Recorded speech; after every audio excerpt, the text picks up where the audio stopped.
sounds, the honks of horns, the growling of engines, the squeal of brakes, actually made him nostalgic for past jobs on the dark continent. As he strode along the pavement beneath the low gray sky, Janson remained hyper-alert, even as his thoughts repeatedly threatened to drift to his forthcoming holiday with Jessie on the Hawaiian island of Maui. His eyes flashed like a narrow beam of light on nearly every face that passed him.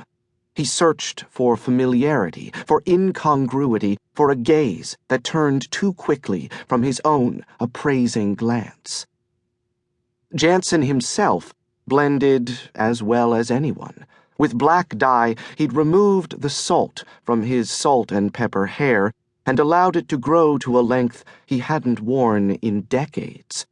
His wide Caucasian eyes were masked by a pair of Ray-Ban Wayfarers, his usual pink hue muted with makeup. Incredibly, even in China, the American rarely earned a second look. From his periphery, he watched Lynx turn down Qixia Road toward the construction site. The hacker pedaled at a faster pace than was usual for him, and Janson silently willed him to slow down before someone took notice. Meanwhile, Janson turned north on Dongtai Road in the direction of Lujiazui Park, suddenly wishing he had asked his associate Jessica Kincaid to remain in Shanghai until the mission was finished. Right now, she'd be watching him through the scope of her sniper's rifle from one of the observation decks in the Shanghai World Financial Center, whispering in his earpiece when she noticed something or someone out of place. But no, Janson would have to do without his eye in the sky today. Jessie had done her job and deserved the extra time she'd spend in Hawaii. It was Jessie, after all, who'd afforded Janson the opportunity to make contact with Lynx several weeks ago. Following months of surveillance, both online and off, Janson had decided that the money-hungry, ego-obsessed silent Lynx was ripe for recruitment. But how to get to him? Ultimately, it was Jessica Kincaid's charms that had opened the door, after tracking Lynx to a swanky Shanghai nightclub called Muse. Janson had Jessie make the approach. Following a few drinks and some not-so-subtle flirtation, she led him outside toward the western bank of the Huangpu River, where Janson was waiting to pitch the 28-year-old hacker the deal of a lifetime.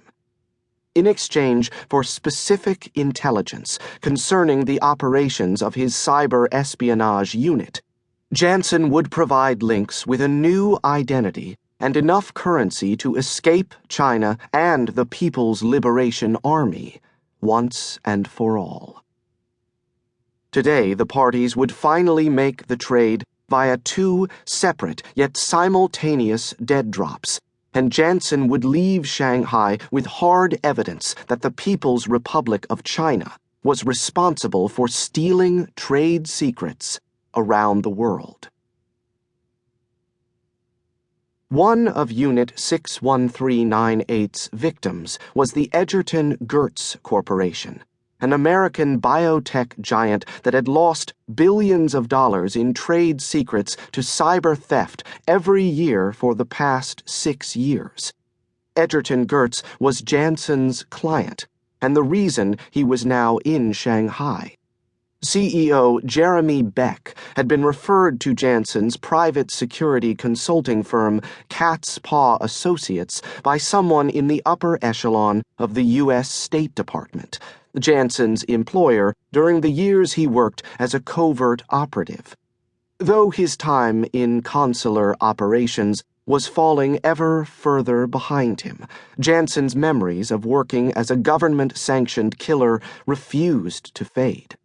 Which was why he'd started the Phoenix Foundation, his valiant attempt to save individual covert government operators whose lives were wrecked, their psyches shattered by their